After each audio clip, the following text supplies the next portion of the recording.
Salam, Prof. Sehat ya untuk kita semua. Amin, ya, Prof. Sehat, Prof. Sehat, Prof. Sehat, Prof. Ya, ya. Ke Bapak Dr. Teguh Supangkat. Selamat siang, Pak. Selamat bergabung di... Siang, Prof. Mohon maaf ya, Pak. Saya nggak bisa ini karena saya lagi di jalan ini. Iya, Prof. Ini, ya.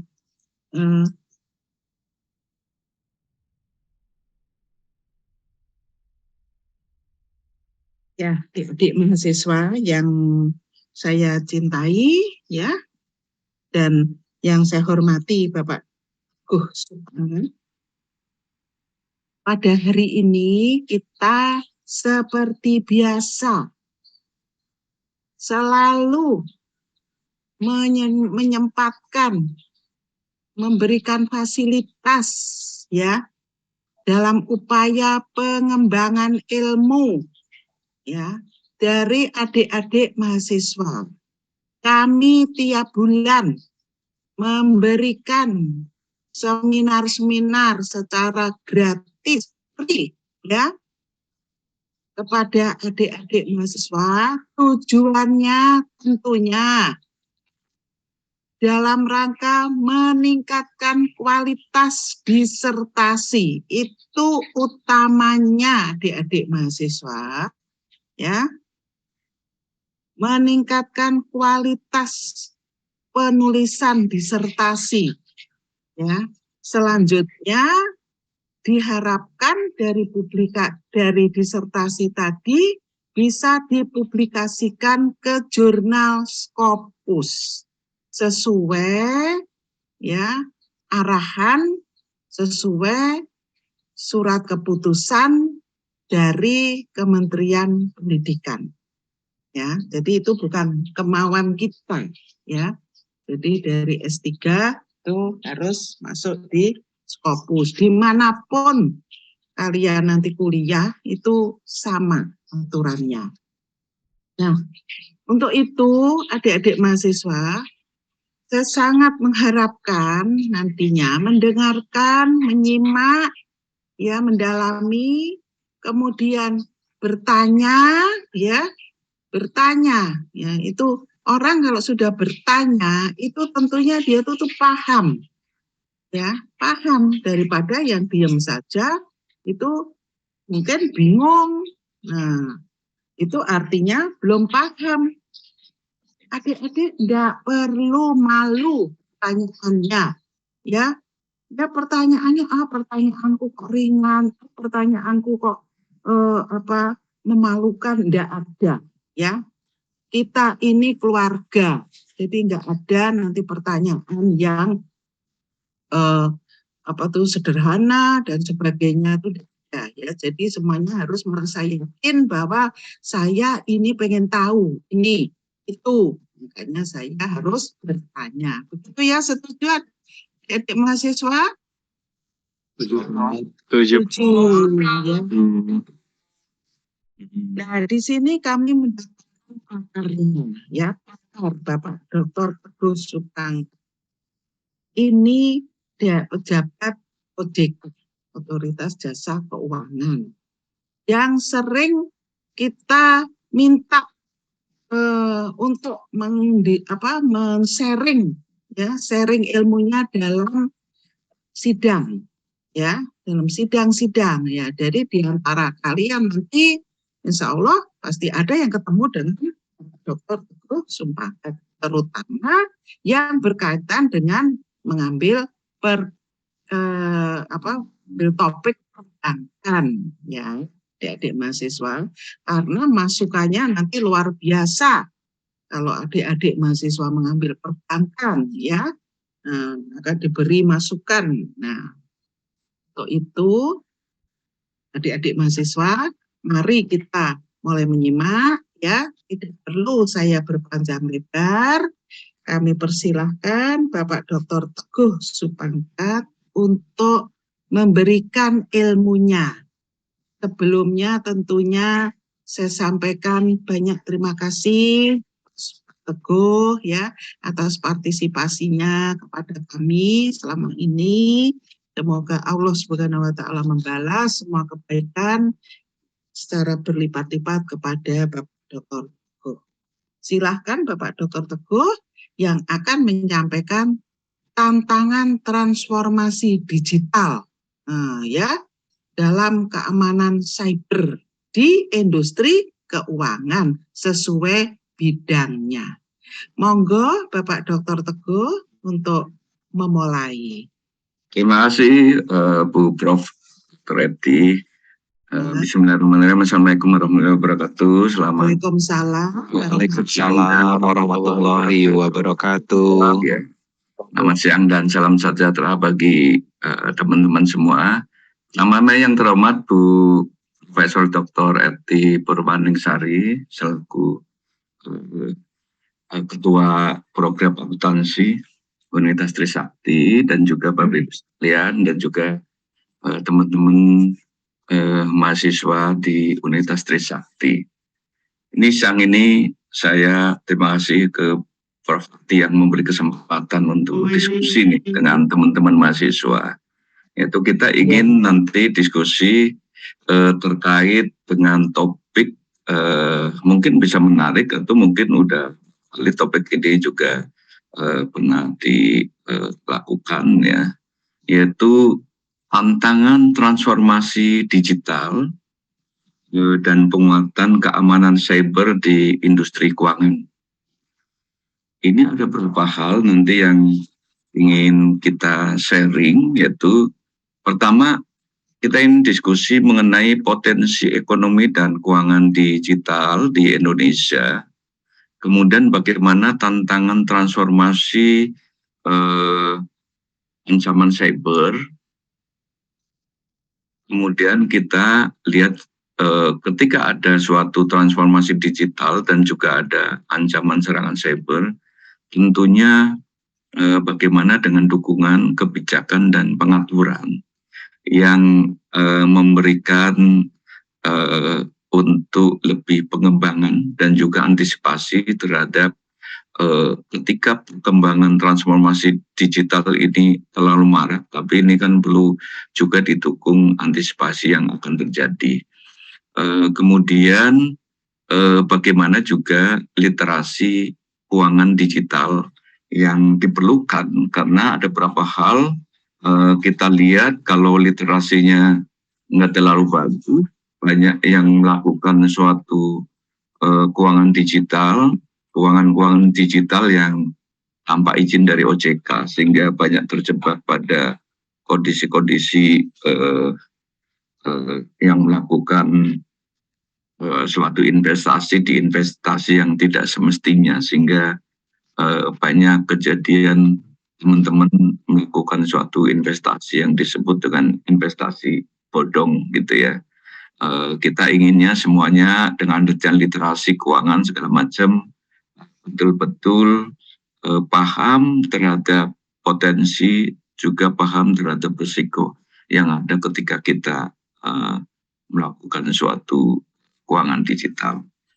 Tapi teman-teman semuanya, kalau kita lihat dari sisi outlook ya, outlook ekonomi dan keuangan digital di Indonesia, ini ada suatu penelitian.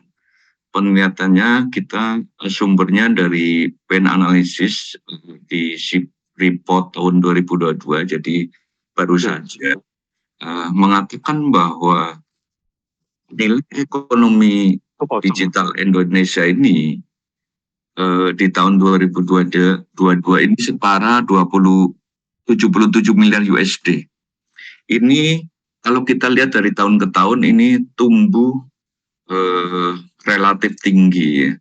Ketika dari 2019 hingga 2021 ketika pandemi itu tumbuhnya sangat tinggi sekali 25%, kemudian 2021 2022 tetap tinggi, tumbuh 2 digit yaitu 22%, dan sekarang ini akan diprediksikan ini di 2030 ini nilai ekonomi Indonesia ini terus tumbuh setidaknya ini akan mencapai 220 miliar USD hingga 360 USD di tahun 2030. Ini nilai ekonomi yang sangat luar biasa dan juga kesempatan bagi kita untuk memanfaatkan keuangan digital di Indonesia agar bisa terus bisa diantisipasi dan dimanfaatkan dengan baik. Beberapa hal di sini kalau kita lihat dari tayangan ini yang beberapa sektor yang pertumbuhan ekonomi digital ini ada antara lain dari e-commerce. E-commerce juga cukup tinggi pertumbuhannya dan juga nilai ekonominya juga cukup tinggi di 2022 sekitar 59 miliar dan juga ada di transformasi dan makanan yaitu kaitan dengan transformasi online maupun food delivery. Ini juga ada berkontribusi signifikan sekitar 8 miliar. Ada juga terkait dengan layanan perjalanan online, walaupun pada saat pandemi ini agak menurun ya karena memang ada pembatasan suatu perjalanan, tapi diharapkan di tahun-tahun berikutnya ini juga akan tumbuh secara signifikan. Termasuk juga dari sisi media online. Ini juga mengalami pertumbuhan yang signifikan ketika masa pandemi, dia hampir 37% tumbuhnya. Ini semua menunjukkan bahwa ekonomi dan juga keuangan digital di Indonesia ini mesti terus dikembangkan dan mesti kita semua terutama para mahasiswa segala macam ini untuk antisipasi di zaman nanti ke depannya adalah keuangan digital. Teman-teman semuanya, kita lihat berikutnya ini ada terkait dengan beberapa hal ya, layanan keuangan digital juga ini kalau kita dilihat dari sini akan mempertahankan suatu momentum menuju 2022. Di mana kalau kita lihat dari pertumbuhan pembayaran digital ini mencapai 2 digit ya, dan juga platform investasi meningkat sekitar 75%. Ini kalau kita lihat di sini bahwa pembayaran digital ini juga meningkat cukup tinggi di tahun 2022 sekitar 2 digit yaitu sekitar 13% dengan nilai sekitar 266 miliar ya, diproyeksikan akan mencapai 421 miliar US. Ini ada beberapa hal juga yang terkait pembayaran ini adalah transfer dana. Kalau kita lihat ketika pandemi ini transfer dana dengan menggunakan ekonomi digital ini tumbuhnya cukup tinggi yaitu sekitar 61% ya. Di 2022 sedikit menurun tapi ini juga pertumbuhannya cukup signifikan yaitu 34%. Tapi kalau kita lihat dari sisi investasi dan juga nilai kolektif pinjaman dengan ekonomi keuangan digital ini kita lihat bahwa layanan keuangan digital sesuatu hal yang menarik untuk kita ikuti bersama dan juga kita antisipasi dengan baik. Teman-teman semua, kita lihat bahwa bagaimana dengan internet use in Indonesia. Artinya bahwa penggunaan internet di Indonesia ini cukup tinggi ya. Ini adalah dukungan bagi keuangan digital di Indonesia.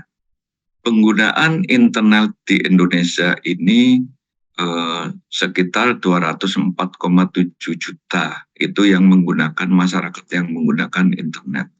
Artinya kalau kita lihat dari sini ini hampir kalau kita lihat penduduk Indonesia sekitar 270 berarti hampir 70%-nya itu menggunakan internet di Indonesia. Ya, berarti ini sekitar 73,7% ini menggunakan internet.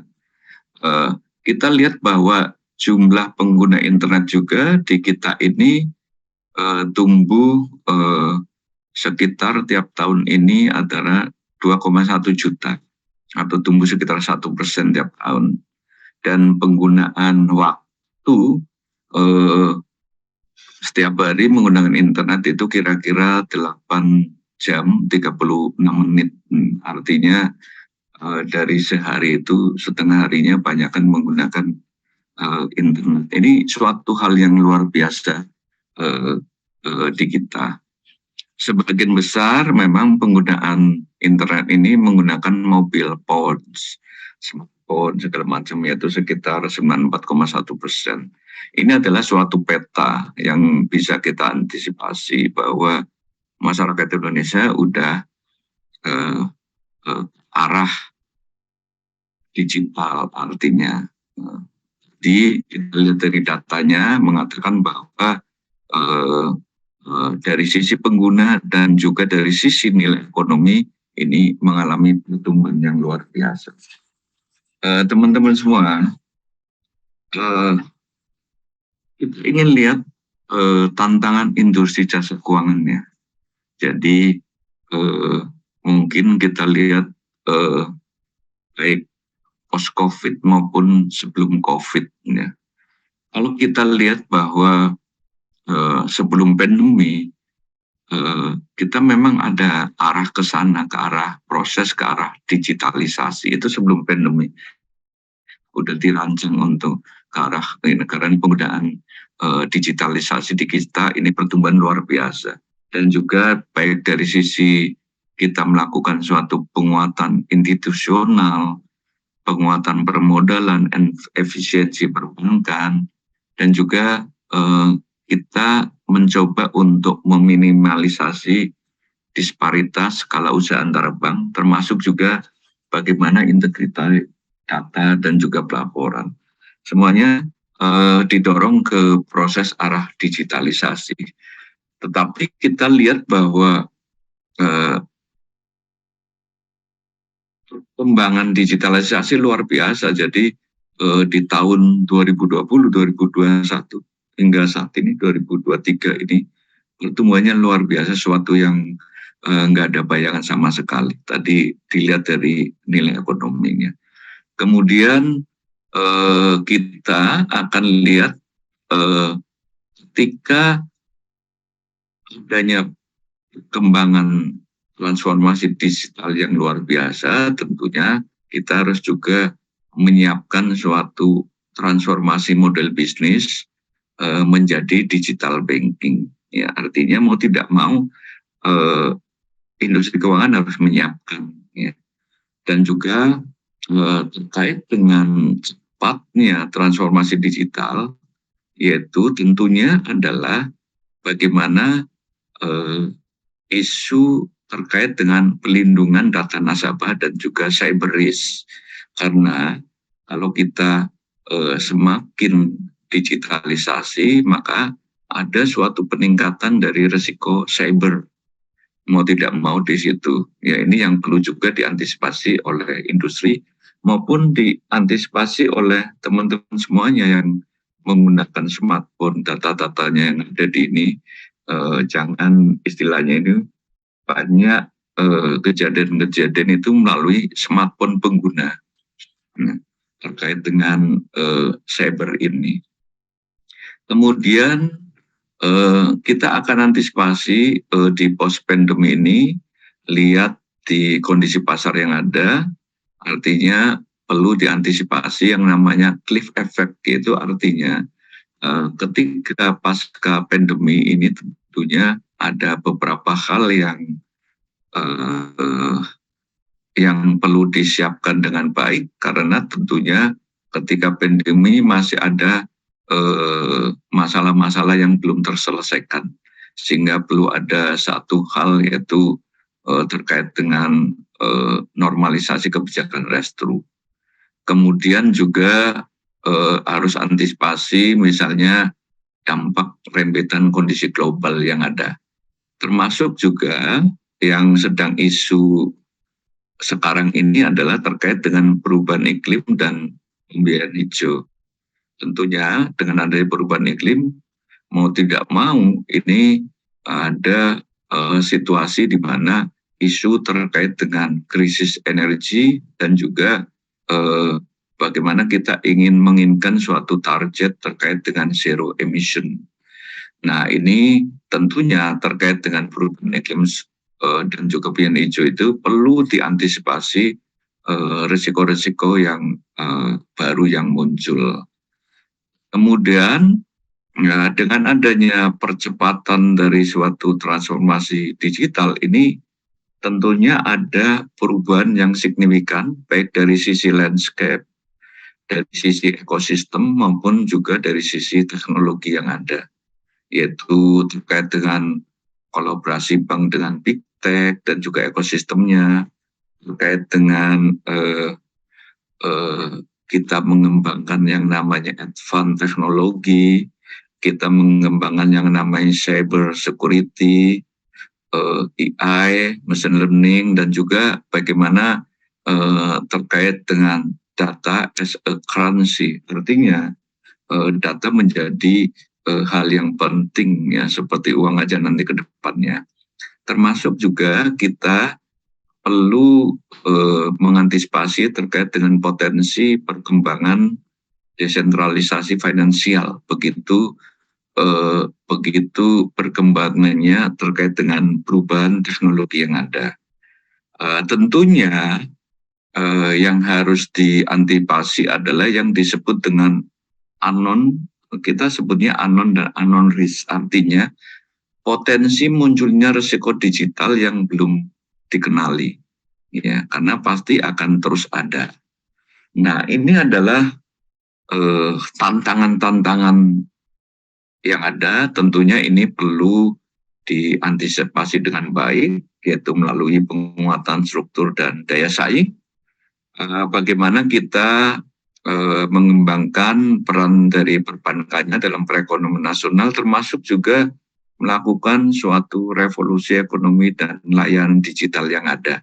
Jadi jangan hanya dengan tradisional, artinya perlu sesuatu hal yang fundamental, yang perubahan-perubahan yang ada terkait dengan perubahan dari transformasi digital ini. Termasuk adalah bagaimana kita melakukan suatu transformasi dari sisi pengaturan maupun juga dari sisi pengawasannya.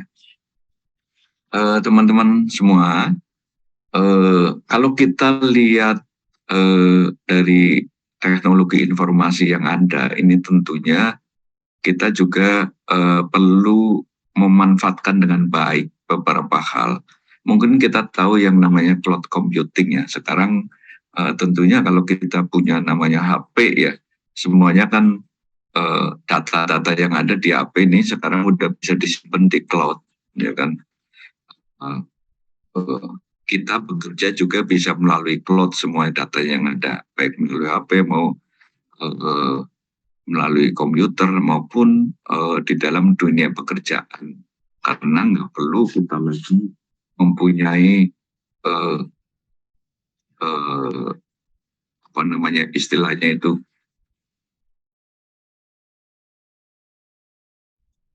terkait dengan ruangan tersendiri untuk menyimpan data. Itu semuanya udah ada cloud yang bisa melakukan. Kemudian terkait dengan artificial intelligence, yaitu di mana sistem yang mampu meniru intelijensi manusia dan dapat belajar dari data lampau. Kemarin dari salah satu orang terkaya di dunia yang punya mobil Tesla mengatakan bahwa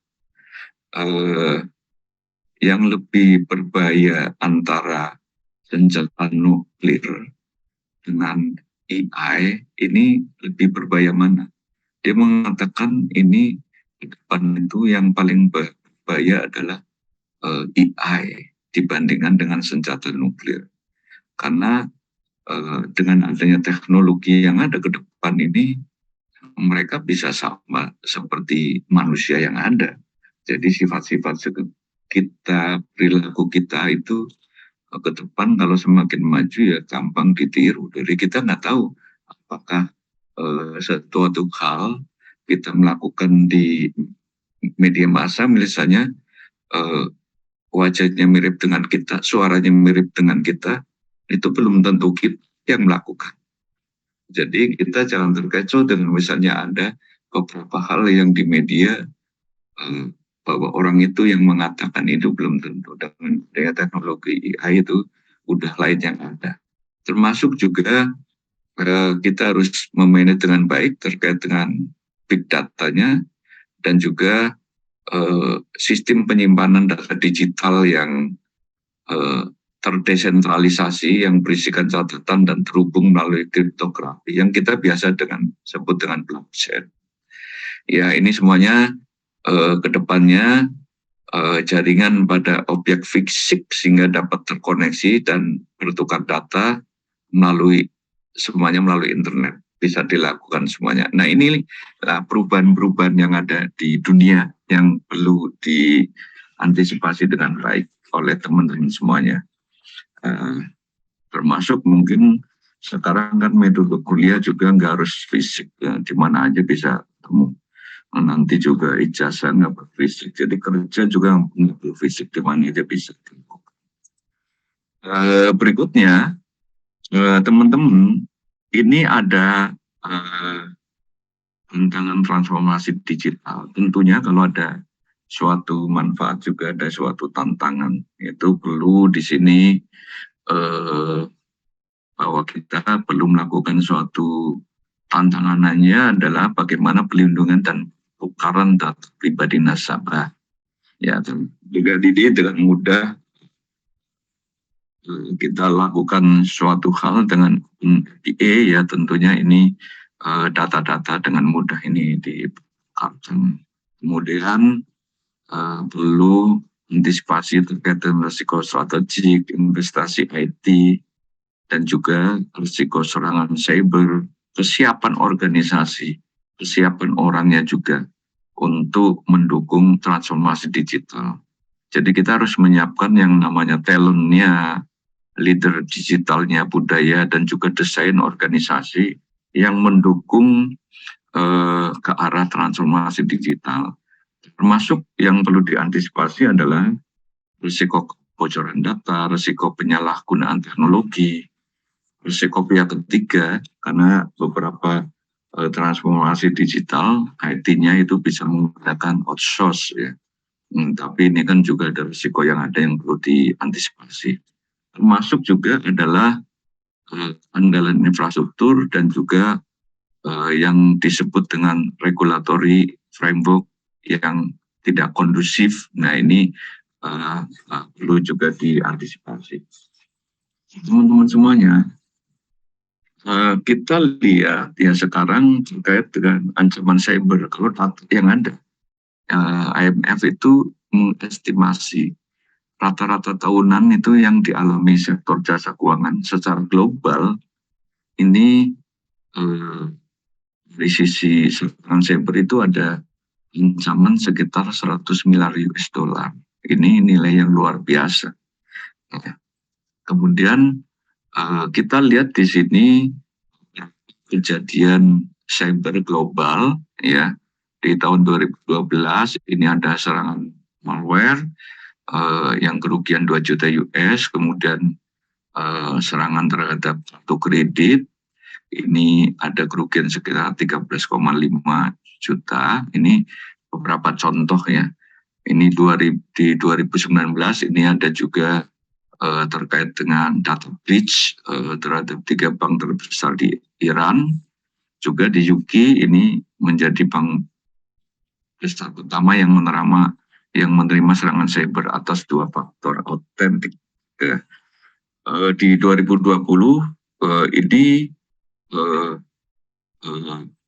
berhenti, sebenarnya itu makin meningkat. Ini contohnya ini ada ransomware attack di Banco Estado di Chili, kemudian menyebabkan bank itu harus menutup operasionalnya secara nasional, ya. Ini juga ada data breach di bank-bank besar di Asia Tenggara, baik di Singapura, Malaysia, Filipina, Thailand, Vietnam, dan juga di Indonesia. Dan juga ini ada ransom attack juga di insurance, salah satu insurer terbesar di Amerika. dan juga ada data breach terhadap data American Express, ya, dan juga beberapa hal yang lain. Kalau di Indonesia ini ada beberapa hal nih terkait dengan insiden cyber ini menunjukkan bahwa insiden cyber di Indonesia ini mungkin menunjukkan tren yang meningkat. Ini yang tertinggi sebenarnya dari laporan-laporan yang masuk yang terexpose ini dari sisi keuangan, ya, kemudian energi dan pemerintah dan juga telekomunikasi. Teman-teman semuanya, terkait dengan ancaman serangan cyber ini tentunya perlu diantisipasi. Ini dari 10 industri global ini, kalau lihat di gambar ini, keuangan tertinggi, ya. Yang kedua adalah manufaktur. Yang ketiga energi, retail, dan juga pemerintah. Ya. Jadi intinya ini adalah urutannya. Kemudian kalau kita lihat tipenya, ini adalah yang paling banyak adalah ransomware, kemudian data theft, pencurian data, dan juga server asset, ya. Ini beberapa hal. Dan juga yang beberapa hal yang tidak bisa terdeteksi juga ada yang juga cukup signifikan. Kita lihat bahwa serangan cyber pada industri di tahun 2020 ini 23% ini di sektor keuangan, ya. Kemudian di sektor industri keuangan yang terkait dengan attack adalah terkait dengan server access attack. 10% adalah serangan cyber berupa ransomware. Ini contohnya lagi terkait kalau kita melakukan datanya diambil, berapa kemungkinan kerugian yang akan diterima, yaitu sekitar 123 miliar dolar. Teman-teman semuanya, berikutnya adalah terkait dengan ini adalah contoh best practice, ya. Best practice dari cyber security framework. Ini intinya adalah bahwa ini contoh yang ada di NIST. Jadi NIST Cyber Security Framework adalah suatu panduan di mana stakeholder pada tiap organisasi ini dapat mengelola dan mengurangi risiko keamanan cyber ini menggunakan panduan ini. Ini intinya di sini dalam panduan ini menuliskan bagaimana cara mengelola risiko keamanan cyber berdasarkan standar dan praktek yang telah ada, baik secara spesifik maupun secara umum. Ini di NIST Cyber Security Framework ini intinya kita dapat menggunakan berbagai use case, ya, manajemen risiko keamanan cyber pada organisasi. Ini adalah contoh terkait dengan cyber framework-nya. Ini versi 1.1. Ini bagaimana kita melakukan suatu identify, melakukan protect-nya, melakukannya, kalau ada masalah kemudian bagaimana responnya, termasuk juga bagaimana melakukan suatu recovery yang ada. Teman-teman semua, kalau kita lihat terkait dengan digital, tentunya kita memerlukan yang namanya tata kelola. Tata kelola untuk digitalisasi, kita sebut dengan digital governance. Ini kalau terkait dengan IT, ini ada beberapa hal yang penting, yaitu baik dari sisi people ini terkait dengan juga proses maupun teknologinya. Ini contoh-contoh dari terkait dengan three line of defense-nya maupun contoh dari three line modelnya. Artinya di sini bahwa bagaimana kita melakukan suatu tata kelola yang baik, yaitu baik dari sisi governance body maupun dari sisi manajemen, dan juga bagaimana internal audit yang melakukan suatu independent assurance terhadap semuanya. Internal audit kita biasa disebut dengan line of rule atau line of define, ya. Kalau manajemen kita biasa sebut dengan first line atau second line, tergantung dari sisinya. Kemudian di luar itu ada yang namanya dengan external assurance. Ini external assurance itu bisa external audit dan juga bisa yang lainnya. Teman-teman semua, kalau kita lihat ke berikutnya, kalau dari ada tantangan transformasi tentunya bagaimana dengan dukungan kebijakan dan pengaturan yang ada. OJK ini dari mulai tahun 2016-2021 dan juga dari sebelum COVID 2019 itu udah mengeluarkan yang namanya suatu roadmap untuk bagaimana antisipasi atau bagaimana kita mengembangkan terkait dengan transformasi digital. Termasuk juga di sini di beberapa tahun yang ada kita udah menyiapkan beberapa pengaturan prinsip-prinsip kehati-hatian terhadap digital ekonomi, ya, atau IT teknologi digital. Ini ada beberapa POJK, antara lain POJK nomor 38. Di sini intinya adalah bagaimana industri keuangan itu menerapkan manajemen risiko dalam penggunaan teknologi informasi. Dalamnya ini adalah prinsip-prinsip manajemen risiko yang ada dan juga bagaimana kita mengatur mengenai outsourcing, data center, framework MRTI, dan juga beberapa hal. Dan juga di tahun 2018 kita mengatur namanya ada POJK nomor 12, yaitu tentang penyelenggaraan layanan digital oleh umum. Ini antara lain mengatur mengenai pengamanan datanya dan transaksinya, penyelenggaraan layanan perbankan digital, dan kemitraan pelindungan nasabah. Kemudian ada beberapa hal yang juga fundamental untuk terkait dengan transformasi digital, yaitu POJK mengenai bank umum. Ini mengatur mengenai definisi bank digital dan juga pengaturan persyaratan pendirian bank digital, termasuk adalah kewajiban pengelolaan bank digital dan juga sanksinya. Dan juga ada beberapa hal, yaitu POJK nomor 13.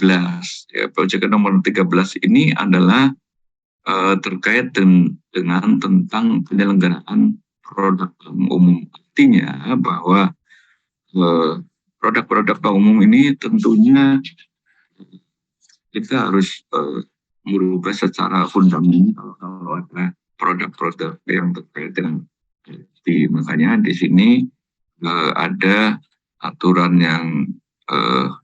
yang lebih fundamental, lebih advance terkait dengan produk terkait dengan IT. Ini adalah suatu aturan reformasi perizinan itu melalui skema piloting maupun juga instant approval.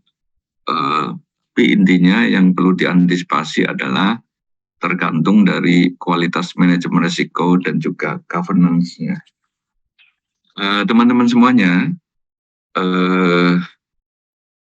ini contoh dari blueprint transformasi digital perbankan. Ya. Ini bagian dari RP2I, yaitu roadmap pengembangan perbankan Indonesia. Yaitu pilar 2-nya itu berisi adalah terkait dengan akselerasi transformasi digital. Ini merupakan suatu respon kebijakan untuk memitigasi berbagai tantangan dan risiko dari suatu transformasi digital perbankan, dan juga sebagai suatu guideline untuk mengakselerasi transformasi digital. Jadi di sini ada suatu panduan terkait dengan datanya. Datanya ini bagaimana terkait dengan pelindungan data diatur, terkait dengan transfer juga diatur, dan juga yang tidak kalah penting adalah tata kelola datanya, data governance. Itu intinya adalah untuk perlindungan data nasabah dan juga banknya. Dan juga diatur terkait dengan teknologi. Teknologi ini ada beberapa hal di transformasi yang perlu dicermati dengan baik. Pertama adalah terkait dengan kelola TI-nya, kemudian adalah bagaimana terkait dengan arsitektur teknologi yang ada, termasuk juga teknologi-teknologi yang terbarukan, yang perlu juga perlu diupdate. Ya. Yang tidak kalah penting adalah manajemen risiko. Itu perlu diantisipasi dengan baik dan dimitigasi dengan baik, makanya teknologi informasi ini perlu manajemen risiko yang handal, termasuk juga outsourcing-nya dan juga cyber security-nya. Ini termasuk adalah keamanan transaksi digital bank dan nasabah. Kita juga mengatur kalau misalnya suatu teknologi atau platform digital itu dilakukan suatu kolaborasi. Ini kolaborasinya bisa melalui platform sharing maupun juga kerjasama lembaga keuangan dan juga non lembaga keuangan ini dibenarkan. Ini mau tidak mau memang karena teknologi memerlukan pemeliharaan dan biaya yang tinggi, maka kolaborasi menjadi hal yang sangat penting. Termasuk adalah yang tidak kalah penting adalah tatanan institusi, artinya investasi harus kuat, finance harus kuat, termasuk budaya kerja, leadership, organization design, dan juga talent pool yang paham banget mengenai terkait dengan transformasi digital. Ini perlukan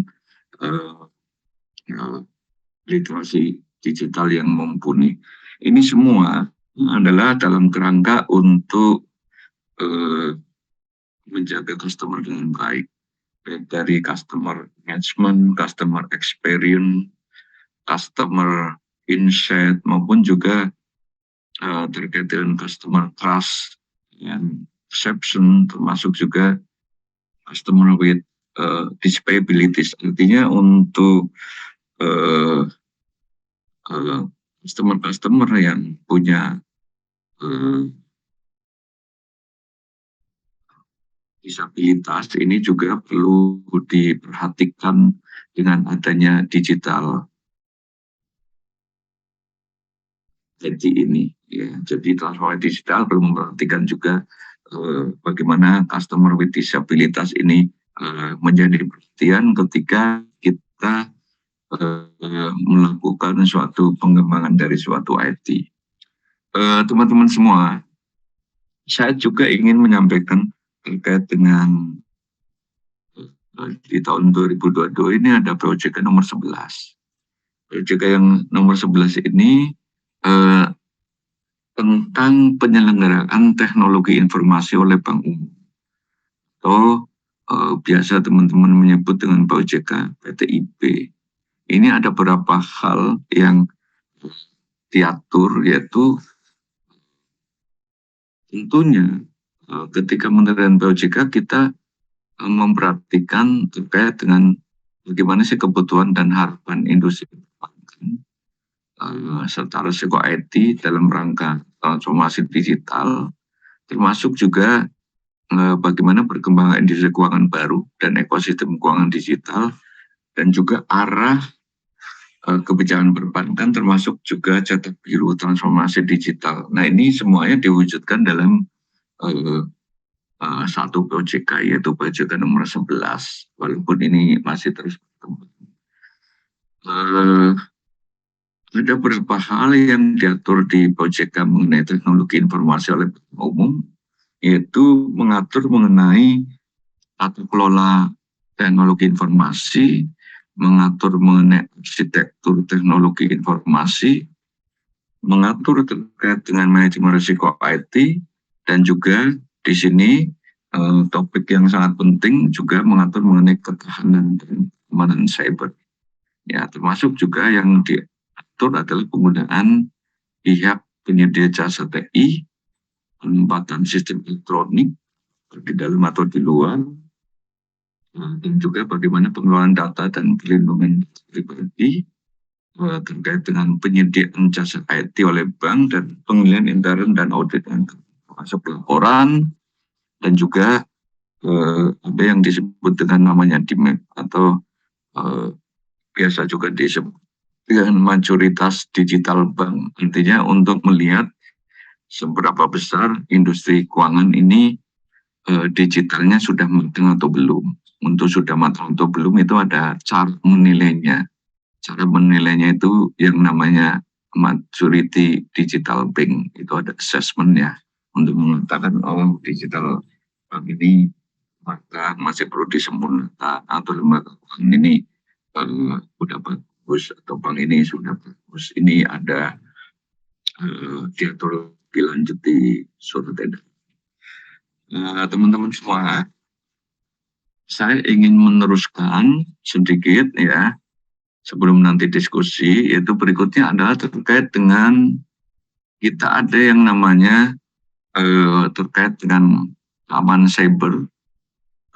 Terkait dengan ketahanan dan keamanan cyber ini sebagai turunan dari OJK itu diterbitkan suatu surat edaran tersendiri atau pengaturan tersendiri untuk antisipasi bagaimana kita melakukan risk manajemennya dan juga bagaimana keamanan cybernya itu diatur dalam suatu surat edaran.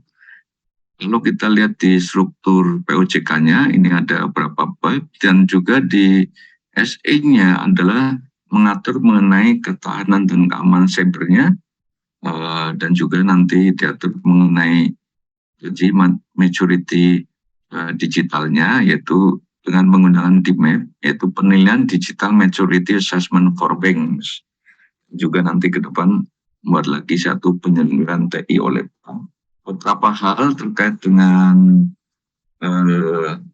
SE ini yang diatur adalah terkait dengan ketahanan cyber. Ini di sini intinya adalah kemampuan bank untuk menjaga kelangsungan bisnisnya dengan melakukan suatu tindakan antisipatif, adaptif, dan proaktif terhadap ancaman cyber. Nah, ini ada beberapa hal yang diatur di ketahanan cyber. Di keamanan cyber ini diatur mengenai kita menyebutnya keamanan cyber merupakan suatu kondisi terjaganya kerahasiaan. Jadi untuk menjaga rahasia harus melakukan apa?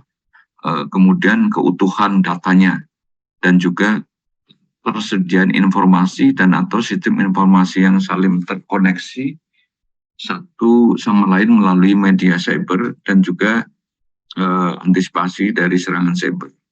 Nah, ini juga kita lihat lagi keamanan cyber ini juga dapat mencakup aspek lain, yaitu baik dari sisi keasliannya, akuntabilitasnya, tersangkanya, dan juga keandalannya. Di ketentuan ini juga mengatur mengenai laporan insiden cyber. Artinya kalau ada suatu insiden cyber yang berupa insiden cyber ini ada laporan insiden cybernya, baik yang laporan kejadian krisis, penyalahgunaan dan atau kejahatan dalam penyerangan TI yang terkait dengan keamanan cyber itu perlu dilaporin di awal sehingga bisa diantisipasi dengan baik. Ini juga ada beberapa hal. Sebelum laporan lebih komplit ini perlu ada notifikasi awal insiden cyber. Teman-teman semuanya, kita ingin lihat sedikit ya terkait dengan overview risiko terkait dengan keamanan cyber. Ini ada beberapa hal yang terkait dengan risiko IT-nya yang juga merupakan bagian dari risiko operasional, sehingga yang perlu diantisipasi bahwa risiko terkait keamanan cyber itu sangat banyak terkait dengan risiko-risiko dari risiko operasional. Karena makanya di beberapa hal ini bagian dari assess dari risiko operasional.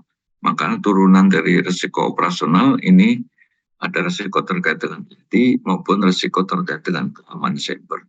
Namun demikian, karena risiko keamanan cyber itu di beberapa tempat dengan adanya transformasi digital makin meningkat, maka terkait dengan risiko keamanan cyber itu beberapa industri itu dipisahkan menjadi risiko tersendiri.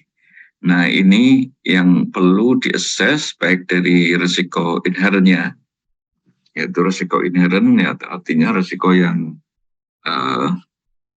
melekat di kalau kita melakukan suatu operasional atau operasional dari suatu transaksi keuangan digital, dan juga akan mengakses mengenai tingkat maturity-nya, baik dari sisi kualitas penerapan manajemen risiko maupun juga kualitas penerapan proses ketahanan siber. Nah, ini yang kemudian jadi suatu disebut dengan tingkat risiko terkait dengan keamanan cybernya. Teman-teman semuanya, berikutnya adalah contoh dari digital maturity assessment for bank. Artinya di sini adalah suatu metodologi untuk mengakses kadar digitalisasi suatu bank, apakah ini sudah mature, sudah matang atau belum. Tool ini intinya adalah untuk menilai tingkat digitalisasi pada bank sehingga akan diketahui level digitalisasi perbankan, sehingga bisa dilakukan suatu monitoring terhadap pengembangan transformasi digital yang dilakukan oleh bank. Ini di map ini akan dengan metodologinya ada ini melakukan suatu evaluasi yang secara komprehensif tingkat kematangan digital. Ini ada 6 dimensi yang menjadi hal yang penting, yaitu baik dari sisi datanya, teknologinya, manajemen risikonya, kolaborasi, tantangan institusi dan customer. Nah, ini yang dari 6 dimensi ini yang diakses sehingga bisa tergambarkan suatu tingkat digitalisasi pada suatu industri keuangan. Ini nggak cuma bagi bank ya, saya rasa ini bagi industri keuangan itu juga bisa diterapkan. Mungkin juga bisa diterapkan untuk industri-industri yang lain yang prinsipnya menggunakan suatu digitalisasi. Teman-teman semuanya, berikutnya saya ingin terkait dengan literasi keuangan digital ini, karena pertama adalah bahwa untuk terkait dengan suatu literasi dengan adanya perkembangan digitalisasi yang marak dan juga berkembang, kalau tidak diikuti dengan literasinya, makanya banyak terjadi salah informasi dan juga salah penggunaan dan juga gampang munculnya resiko-resiko yang terjadi baik dari customer maupun bagi industrinya. Intinya bahwa kenapa kita perlu literasi adalah kalau kita lihat dalam jangka panjang, semua transaksi keuangan akan beralih ke teknologi digital dan juga transaksi yang sifatnya cashless, jadi nggak ada cash lagi. Kemudian ke depan itu akan ada beberapa ruang digital, ya, sekarang udah marak juga, ya kan. Kemudian kita lihat bahwa dalam penyelenggaraan transaksi keuangan secara digital ini aspek keamanannya itu menjadi isu yang penting. Ini kalau kita melakukan suatu literasi keuangan digital ini tentunya akan mempermudah masyarakat untuk mengakses layanan dan juga produk keuangan yang ada. Termasuk adalah bagaimana kita meningkatkan literasi keuangan yang memadai. Kalau ini udah memadai, ini bisa memberikan suatu kenyamanan kepada seluruh transaksi keuangan ini ke depannya akan menjadi lebih mudah. Teman-teman semua, berikutnya kita contoh terkait dengan ini data terkait dengan literasi yang ada ya. Ini ada yang namanya Digital Riser Ranking dari G20. Intinya sebenarnya tingkat literasi kalau kita lihat di contoh di sini, Indonesia termasuk yang bagus ya dibandingkan di beberapa hal yang lain. Kemudian ini ada beberapa hal yaitu skor terkait dengan informasi dan literasi data. Paling tinggi kemampuan teknologi dan keamanan ini menunjukkan bahwa kalau baik ini skornya 4 ya. Di atas sedang itu apabila skornya itu di atas 3. Nah ini beberapa contoh yang ada terkait dengan ini. Ini menunjukkan bahwa kalau di kita masih antara sedang ke arah baik. Jadi intinya sehingga kita perlu terus meningkatkan literasi digital masyarakat di Indonesia. Ini perlu terus ditingkatkan sehingga perlu meningkatkan subindeks informasi dan literasi datanya. Apalagi kalau kita lihat bahwa potensi keuangan digital di Indonesia yang luar biasa di tahun mendatang.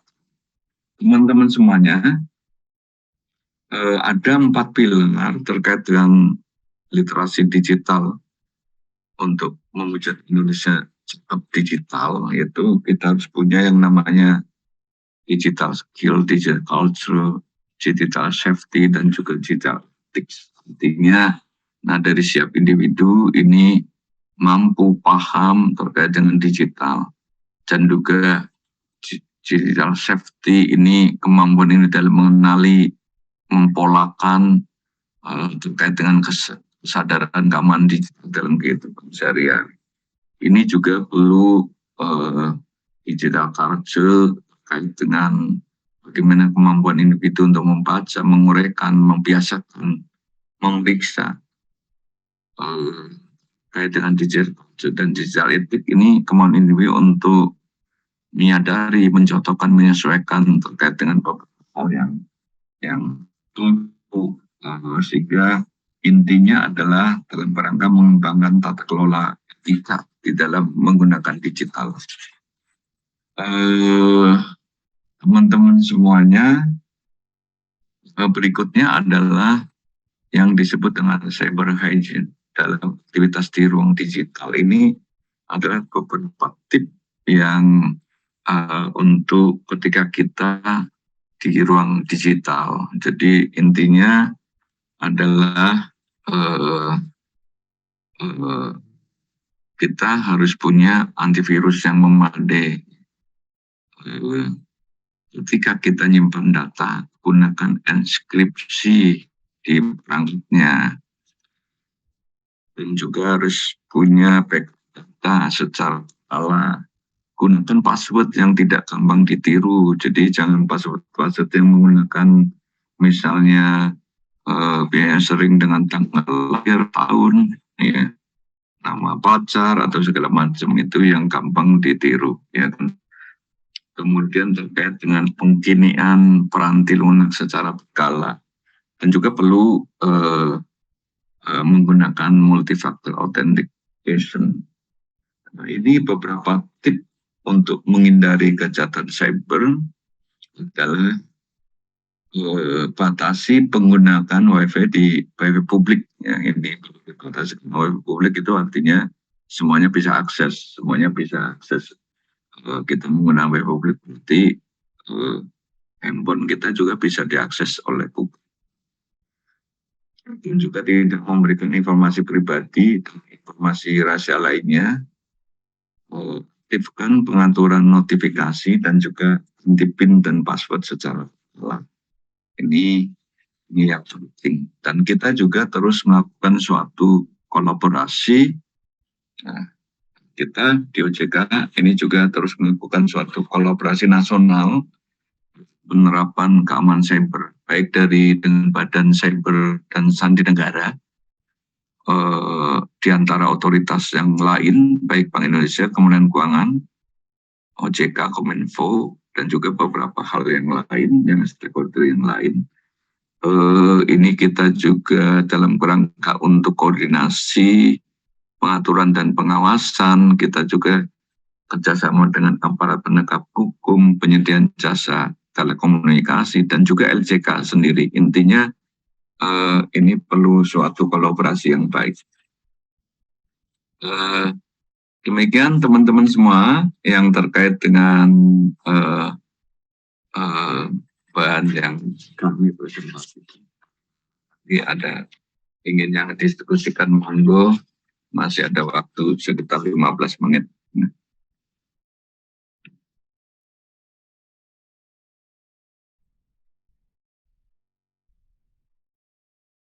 Setiani, silakan kalau ada yang ini mau diskusi. Apa dulu? Pak Richard dulu sepertinya, Pak. Pak Richard, terus Bu Setiani, terus siapa lagi nih? Ya udah dua dulu ya. Itu ya Bu Wiji ya? Iya, sesi tanya jawab, Prof. Oke. Oh iya kemudian. Terima kasih atas materi yang disampaikan. Dengar suara saya? Dengar Mas Richard. Menarik sekali.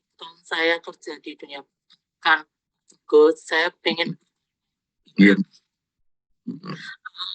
untuk di dunia kami fintech ini ancaman besar bagi fintech, ancaman baru bagi dunia kan, di mana potensi perbankan itu akan punah. Misalnya saja sekarang kan teller mulai digantikan dengan teknologi.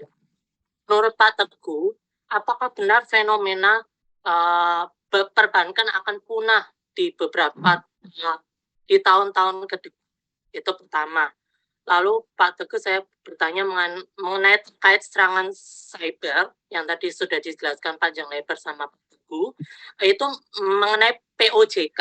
Selama ini POJK itu hanya terkait perbankan, ya, mengenai POJK untuk penghindaran cyber blueprint yang tadi sudah dijelaskan mengenai perbankan kan banyak serangan cyber, misalnya phishing, skimming, malware. Apakah OJK dan Bank Indonesia dapat menjamin penghindaran serangan cyber pada fintech? Karena fintech ini masih kurang diawasi oleh OJK dan Bank Indonesia pada prakteknya. Dan terakhir, Pak Teguh, saya bertanya mengenai PSAK 71 yang telah yang diterapkan IAI di tahun 2020 awal. Saya sendiri di dunia perbankan sangat merasakan hal yang sangat negatif di dunia perbankan, di mana profit kita tergerus di tahun lalu. Misalnya di bank saya saja, profitnya di tahun 2022 itu sangat tergerus CKPN yang untuk bank nasabah dengan Ko 5. Itu apakah menurut Bapak hal itu perlu diperbaiki oleh IAI ke depan selaku pembuat kebijakan tersebut, karena itu merugikan perbankan sendiri dan merugikan investor karena saham-sahamnya akan turun dengan adanya PSAK 71 itu. Makasih Pak Teguh, mohon balas. Terima kasih Mas Richard. Nih Mas Richard ada 4 pertanyaan. Saya jawab dulu ya, nanti biar nggak lupa nih pertanyaannya ini. Nanti sebelum Mas Richard ada Bu Setiani. Pertama ya terkait dengan bagaimana dengan teknologi informasi, bagaimana dengan fintech, dan juga penelitian menarik dari KPMG, yaitu KPMG itu meneliti dengan tahun 2030 itu mau seperti apa, ya. Jadi intinya di situ menyebutkan bahwa bank itu bank is center, jadi pusat teknologi itu nanti akan ada di bank. Jadi dengan teknologi informasi yang ada, ini bank sebagai senternya. Jadi karena bank itu yang punya data, ya. Jadi yang lain-lain tentunya akan berkolaborasi. Kita jangan membuat suatu persaingan dengan yang lain. Lebih yang harus ada adalah suatu kolaborasi. Jadi bukan persaingan antara satu sektor dengan sektor lain, tetapi makanya di dalam suatu transformasi digital kita mengatakan ini perlu kolaborasi. Kalau bersaing ini kan menjadi nggak baik. Semuanya nggak dapat satu dengan baik, makanya ke depan ada yang namanya Open IA.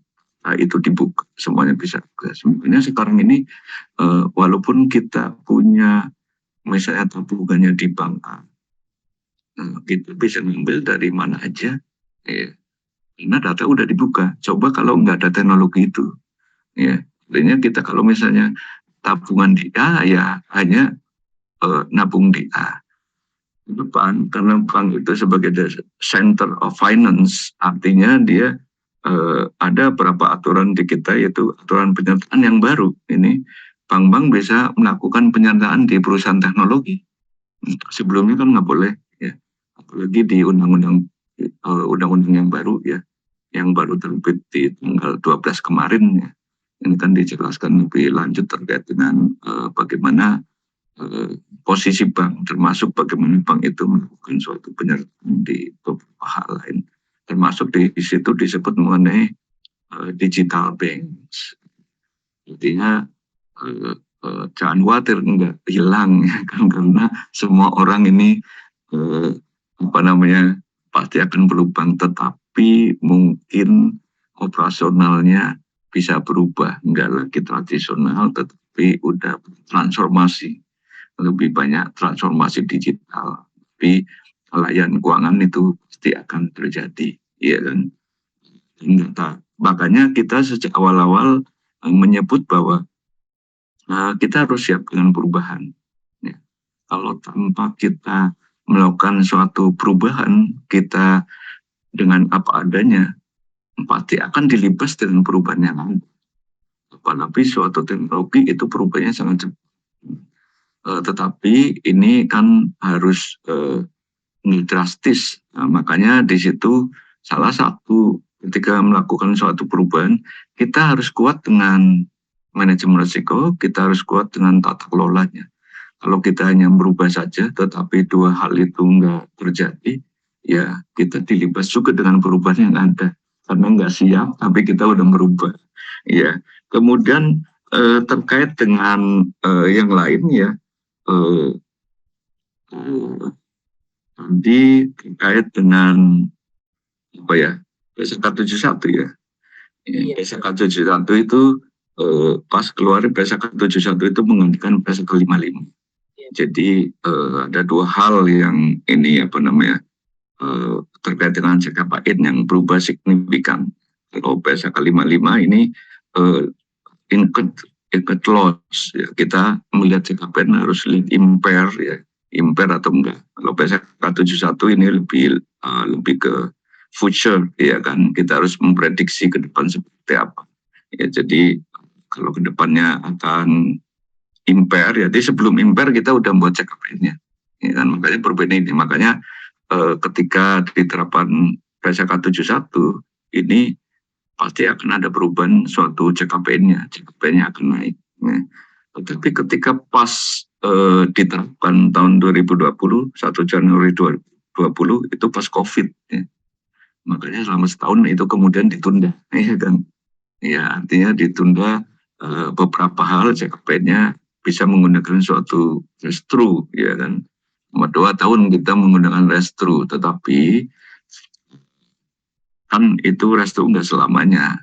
Jadi kalau PSK 71 begitu ada restru itu udah impair, compare udah harus membentuk suatu CKPN yang lumayan bagus. Tetapi ini kan ada bagusnya bahwa intinya bahwa CKPN ini adalah kita siap ketika terjadi sesungguhnya, jadi udah ada cadangan, ya kan. Kalau tiba-tiba ada kan udah langsung ini. Jadi sebelum ini kita udah siap, ya kan. Jadi untuk antisipasi, ya kan. Artinya kan kita juga untuk antisipasi resiko yang terjadi, ya belum memenuhi cadangan. Ya cadangan kan intinya seperti itu. Jangan kemudian kita udah terjadi, cadangan belum ada. Artinya loss beneran.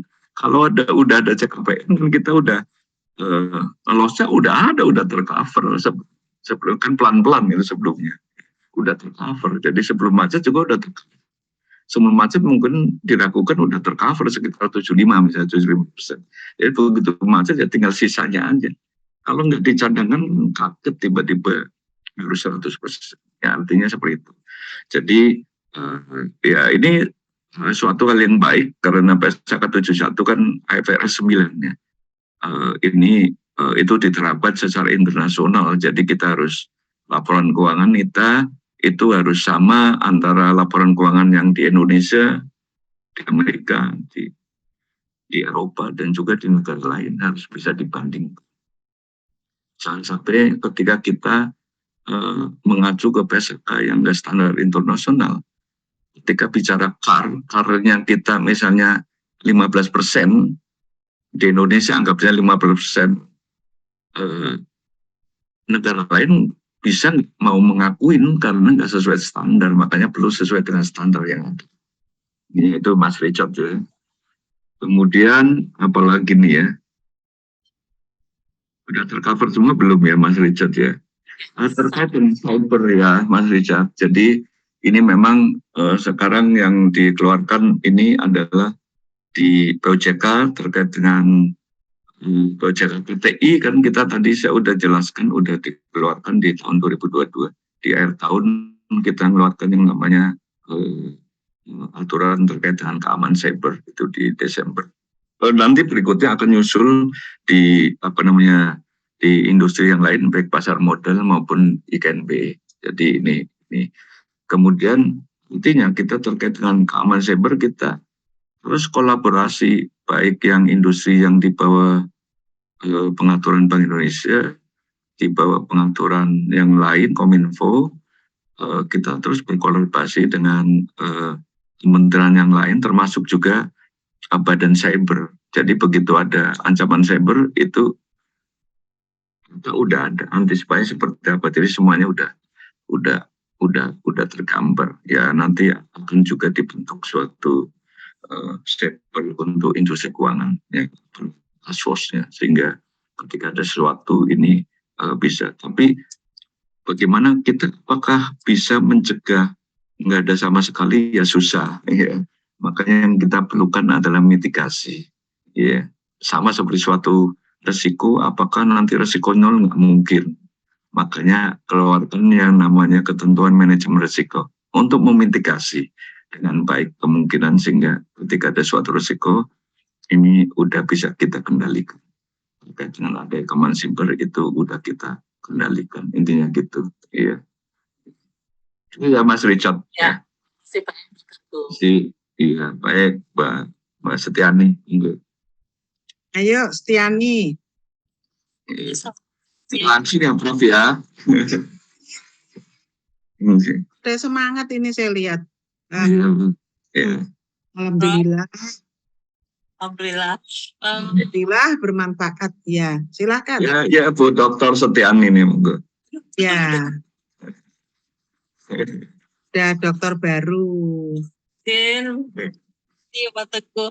Iya terima kasih banyak atas insight-nya Pak Teguh. Ini menarik sekali karena tadi juga Pak Teguh sempat sampaikan mengenai blockchain Pak.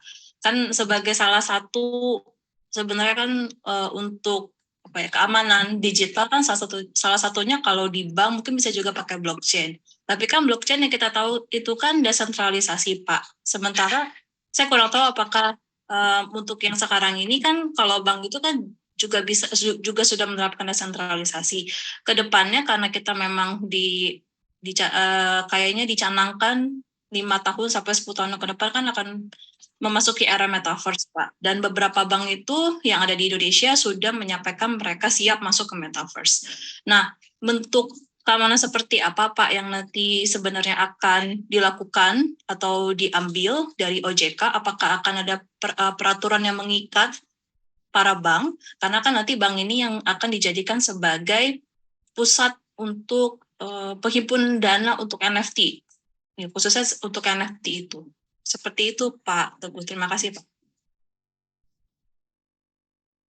Terima kasih, Mbak Setiani.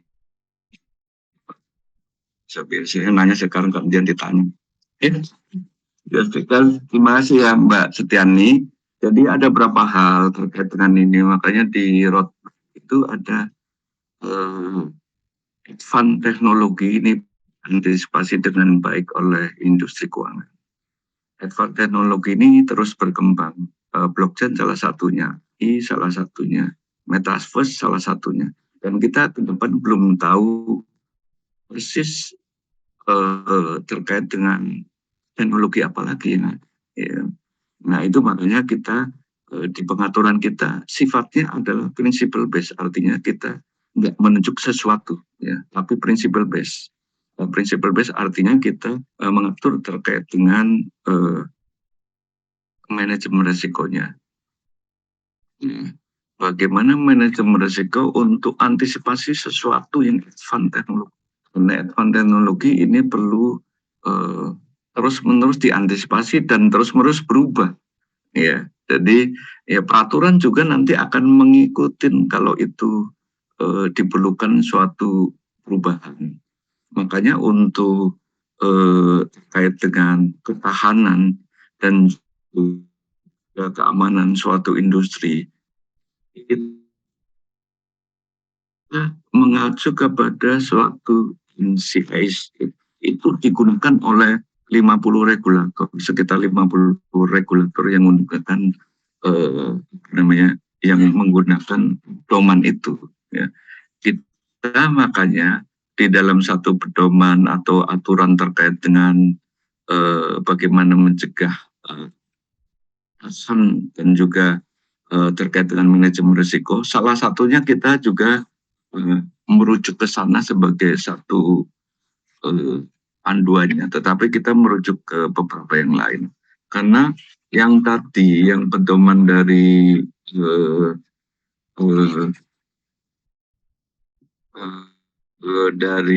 rujukan terkait dengan, saya lihat ya, di NIST ini dia hampir aturan-aturan yang dari suatu regulasi terkait dengan keamanan cyber itu diadop dan juga disempurnakan di NIST. Sehingga ketika suatu lembaga mengacu kepada NIST itu bisa komplain terhadap beberapa aturan-aturan yang lain yang di negara yang lain. Ya. Nah ini aturannya sifatnya adalah prinsipal, tetapi dengan adanya perubahan teknologi yang ada, baik tadi blockchain maupun juga metaverse, kita juga ke depan akan suatu metaverse ini masih juga banyak menjadi pembicaraan ke depan itu akan seperti apa terkait dengan metaverse. Ya, karena harus dilihat karena suatu yang ini juga ada resikonya. Makanya yang awal digunakan adalah dalam kerangka metaverse untuk edukasi. Jadi kita bisa pelayanan bank melalui metaverse untuk edukasi. Ya ini dibenarkan, tetapi belum untuk suatu transaksi. Dan kalau untuk transaksi nanti perlu ada suatu aturan tersendiri ya di perundangannya untuk lihat apakah ini diperbolehkan atau enggak. Ya karena ini juga suatu suatu hal yang terus berkembang dari suatu teknologi yang ada dan juga suatu ini kan juga hampir seperti turunan dari metaverse itu kan juga banyak. NFT tadi disebutkan, ya kan. NFT berapa kali ini ada yang jual satu MFT itu kemarin $1,2, ya kan? Ya kan?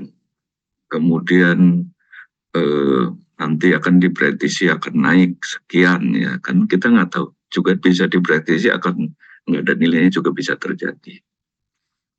Selain itu sekarang kalau dengan metaverse ini suatu kota dijual belikan di apa namanya di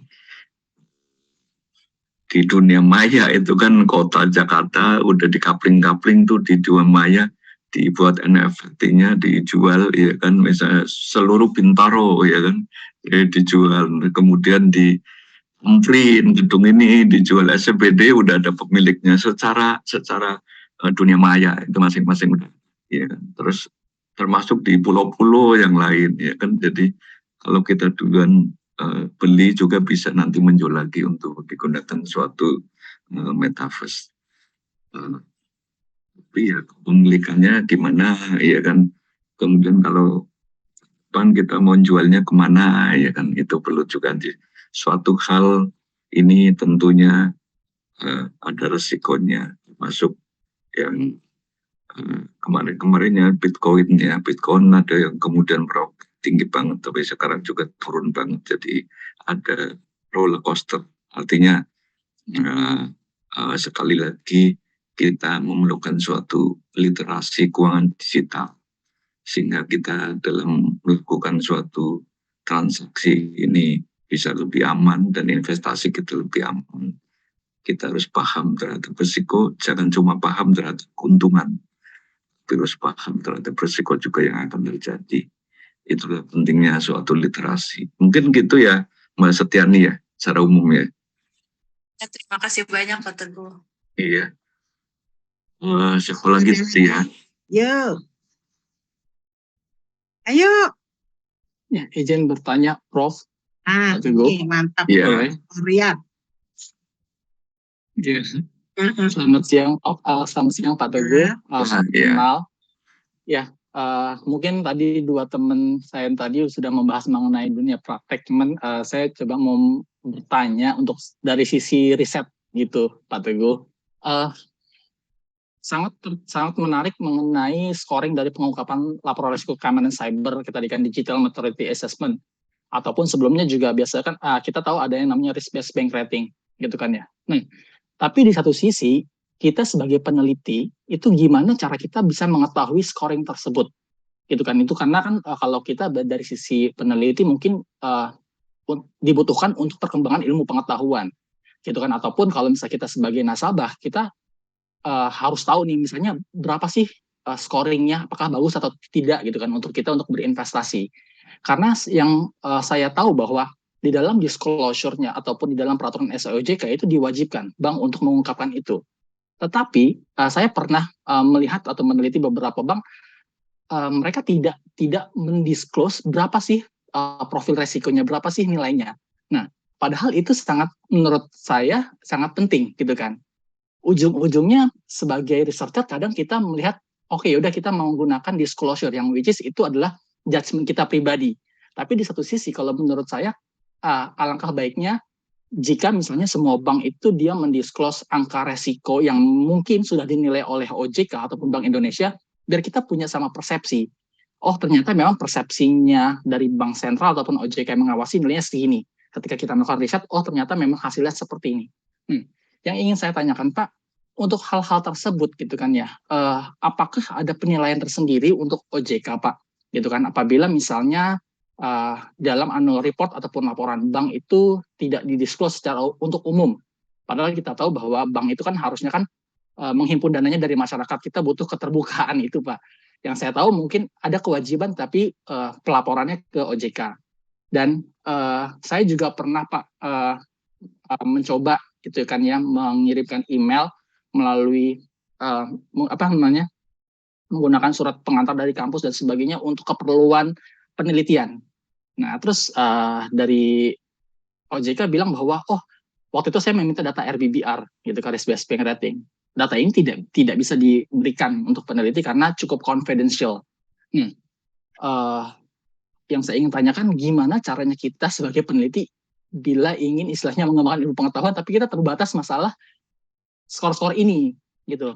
Jadi kita kayak jangan lagi menurut saya based on our judgment, karena ya mungkin kayak judgment saya sama teman saya beda gitu kan Pak. Nah itu gimana ya Pak caranya kita bisa mendapatkan hal itu, dan untuk bank-bank yang tadi yang mungkin tidak mendisclose secara full, nah apakah OJK itu akan memiliki pandangan lain ataupun penilaian lain untuk tahun-tahun berikutnya atau seperti apa Pak? Itu saja Pak. Terima Ya, terima kasih. kasih.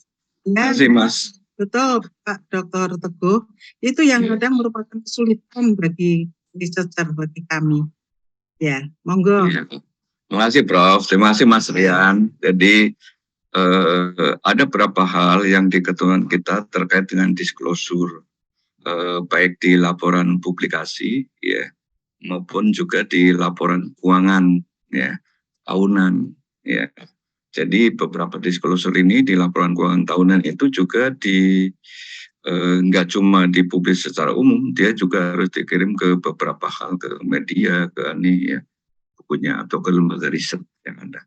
Cuma ada beberapa yang disclosure yang beberapa yang terkait dengan tertentu yang nggak didisclose. Ada yang halal tertentu yang perlu didisclose. Terkait dengan tata kelola itu didisclose bagaimana ratingnya tata kelola, kemudian dia melakukan suatu tata kelola, kemudian terkait dengan kinerja itu juga didisclose bagaimana terkait dengan kinerja permodalan, karnya seperti apa, rasio terkait dengan rentabilitas seperti apa, kualitas asetnya seperti apa, itu di-disclose ada di publikasi bulanan ya. Cuma terkait dengan RBBR itu nggak di-disclose. Jadi karena ini ada dengan ratingnya suatu ini itu adalah keperluan antara regulator dengan banknya untuk banknya itu melakukan hal-hal yang lain. Makanya kalau jadi peneliti kita harus paham terkait dengan ketentuan yang ada di misalnya RBBR, kita ketentuannya kan tahu. Kita bisa menggunakan model untuk yang kita bisa digunakan, misalnya model terkait dengan permodalan untuk mengatakan penilaian baik. Kan kita punya CAR, kita udah ada CAR itu dipublikasi tahu. Faktor lain untuk terkait dengan untuk mendukung permodalan kita bisa pakai rasio yang lain-lain yang secara akademis itu bisa dilakukan. Kita jangan tergantung karena RBBR nggak ada kita nyerah. Kita harus pakai ini ya istilahnya rasio-rasio yang lain untuk mengatakan. RBBR kan ada risk profile, ya ada modal, ya kan ada manajemen risiko, ada terkait dengan terkait dengan rentability, ya ini kan itu atau kinerja itu kan bisa dilakukan kita untuk dan itu secara akademik bisa dilakukan ya modeling itu. Terkait dengan manajemen risiko kita ingin kualitas risiko bagus enggak, misalnya kita terkait dengan risiko kredit kita bisa cari yang menentukan risiko kredit apa antara misalnya NPL atau kualitas aset yang lain. Nah itu bisa kita gunakan tentunya dengan batasan-batasan yang ada untuk mengatakan bahwa ini bagus atau enggak. Nanti kita bisa merumuskan menurut kita ini sebenarnya hasilnya seperti itu. Ya. Nah ini kita bisa gunakan dengan variabel-variabel lain. Jadi jangan gampang nyerah Mas Rian. Ya seperti itu. Itu biasa yang nggak ada suatu yang kemudian kita kalau neliti itu justru tantangannya di situ. Kalau nggak ada kita bisa pakai yang lain yang padanannya untuk mengatakan bahwa ini. Sama seperti mengatakan bahwa untuk mengatakan serangan cyber ini serangan cyber pakai apa, kita dapat data apa, ya kita bisa padanannya apa sih kalau kita mengatakan bahwa suatu bank itu kena serangan cyber atau enggak, ya kan? Apa ya? Kalau dia banyak apa? Dia kalau gitu dia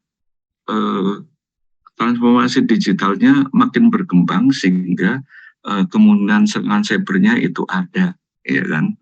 Kemungkinan kan terjadi. Kalau bank tradisional kan enggak. Ya. Nah ini kita bisa sebagai suatu padanan untuk mengatakan itu. Sama ketika kita ngomong, ini dia udah bertransformasi digital atau enggak. Ya. nyari data ya setengah mati, tetapi kan kita punya padanannya untuk mengatakan bahwa itu transparansi digital. Karena ada yang bisa ke publik, ada yang enggak. Karena itu masalah bisnis. Kalau ada mas ini kan ada publik atau enggak. Sama seperti Mas Rian ini. Mas Rian MCU-nya seperti apa kan nggak bisa dipublikasikan. Gitu. Tetapi terkait dengan berat badannya seperti apa ya kan bisa dipublikasikan. Badan ya kan tinggi gitu. Sama seperti bank untuk lihat kinerjanya kan kita lihat bisa modal bisa dilihat dia sanggup punya modal atau enggak, dilihat targetnya akan dipublikasikan. Tapi intinya kalau ada sesuatu yang peraturan harus publikasi, yang publikasikan dia RBBR-nya pasti akan menjadi perhatian. Mungkin ada beberapa yang dikurangi, kemudian tentunya dari pengawasan juga hal tersebut karena ada beberapa hal yang tidak sesuai. Itu semuanya akan diteliti oleh pengawasnya. Itu ya Mas Rian ya. Ya. Oh, Bisa ada yang kurang nggak Mas Rian? Iya. yang aku bingung. Saya Ya, tambahin baik, ya. Pak. Ya, jadi memang Pak Dr. Teguh, bangsa ya, macet dan sebagainya, itu rasanya kayak sudah jenuh gitu ya. Bahkan udahlah, inilah kadang-kadang tuh memang pingin ya ke RBBR, misalnya rating banknya gimana ya, ingin tahu juga rating bank itu pengaruhnya ke kinerjanya. Kalau yang ratingnya tinggi, kinerjanya memang sesuai enggak? Rating banknya rendah lah, seperti itu loh sebetulnya. Tapi kira-kira apa ya kendalanya bagi DK untuk menerbitkan itu? Jadi kita sebenarnya punya, kita jangan hanya publikasi, kita bisa akses di OJK itu banyak rasio yang bisa kita ini. Jadi ada namanya terkait dengan informasi perbankan, itu bisa diakses. Ini kita buat rasio-rasio sendiri juga bisa. Kemudian ada terkait dengan informasi terkait dengan pasar modal, terkait dengan data statistik perbankan ya. Jadi itu lengkap, itu seluruhnya baik secara individu maupun secara kolektif ya. Memang kita seperti Prof sebutkan bahwa kita jangan ke rasio-rasio yang udah familiar, kita harus buat beberapa hal yang agak beda. Kalau yang familiar yang udah itu ya banyak. Kita harus punya terobosan yang lain yang di luar itu. Misalnya ya terkait dengan RBBR itu, RBBR luas sekali. Ya. RBBR itu kalau kita lihat datanya itu ketika nilai itu halamannya sampai 40 halaman minimal. Ya. Jadi bukan sedikit karena rasio resiko juga dianalisis. Jadi itu bisa 40 halaman, 30 halaman. Kalau bank besar ya 50 halaman itu RBBR. Kalau tata kelola juga kalau benar-benar nilainya ya sekitar segitu ya. Ya, itu baru belum yang lainnya. Itu ada RBBR, ada kemudian kalau untuk konglomerasi keuangan itu namanya integrated reserving ya kan. Kalau mengenai transformasi digital itu kita bisa lihat di map. Ini kan sekarang kita ingin lihat misalnya, kita ingin lihat transformasi digital seperti apa, ya kita bisa meneliti dari sisi yang lain. Sama tersedia kualitatif yang harus kita olah. Jadi jangan menggunakan data yang udah ada, tetapi memang harus kita olah. Kita olah menjadi suatu data, menjadi suatu informasi bagi kita. Ya, itu ya Mas Rian ya. Ya. Siap, Pak Teguh. Cuman kadang saya bingung kok yang bank A itu mendisklose bank B itu tidak, padahal aturannya wajib gitu kan. Apakah ini ada yang diumpetin atau enggak? Kadang kita jadi berpikir negatif gitu Pak. Oh iya. Iya, ya bisa jadi sih ya kan. Ada satu yang ada yang enggak gitu kan. Iya. Makanya saya kesana mikir itu mandatory atau tidak gitu. Kalau secara OJK SEOJK-nya harusnya di-disclose gitu kan. Iya, karena ada beberapa yang kita jadi maju mundur gitu kan. Ya nggak apa-apa, kita bisa Kalau kosong kita bisa ini apa nerusin aja, kita bisa apa namanya apa itu lain itu menjalankan suatu hal yang nggak ada. Baik. Terima kasih Pak. Ya. Sekarang yang lain, siapa lagi? Ayo, ayo. Ayo, siapa lagi? Yang kadang merasa kesulitan dalam penelitian. Ya, nanti kalau bisa ini. Ayo. Ada? Oh, udah mau jam 2 kali, Prof. Kalau nggak ada, maka kita tutup. Masih ada enggak? Nggak ada ya? Udah kita tutup. Ya, jadi demikian adik-adik mahasiswa ya. Sharing hari ini sangat menarik ya. Semoga ini semua menjadi bermanfaat ya bagi adik-adik, dan tentunya harapan saya kembangkan ini semua, selip-selipkan di dalam disertasi adik-adik ya, masalah keuangan ya, perbankan dan yang lain, asuransi dan sebagainya. Nah, itu ayolah kita coba teliti lebih dalam lagi dan lebih luas lagi ya. Demikian adik-adik, setuju? Setuju, Prof. Ya, mari sekalian ini juga untuk nantinya untuk penyebaran informasi ke masyarakat juga ya, bagi pembaca disertasi adik-adik ya. Nah, itu kemudian dari Bapak Dr. Teguh, sangat bermanfaat Pak Teguh ya sharingnya. Terima kasih Prof. Bagus sekali, luar biasa. Terima kasih banyak ya, semoga Allah Subhanahu wa Ta'ala membalas ilmu yang disampaikan dengan kebaikan yang berlipat-lipat. Amin. Adik-adik mahasiswa juga bisa sukses semuanya dan bisa nanti masuk ke industri keuangan ya adik-adik. Ya, demikian kiranya seminar hari ini bisa kita akhiri ya. Sampai ketemu di lain kesempatan dengan Pak Dr. Teguh ya. Terima kasih. Wassalamualaikum warahmatullahi wabarakatuh. Waalaikumsalam. Terima kasih semuanya. Terima kasih semuanya. Sehat semuanya. Saya. Terima kasih, Prof. Terima kasih, Pak Teguh. Terima kasih Prof. Makasih Prof. Weti, makasih Mbak Wiji. Ya, Pak Jainal, sehat ya. Terima kasih semuanya.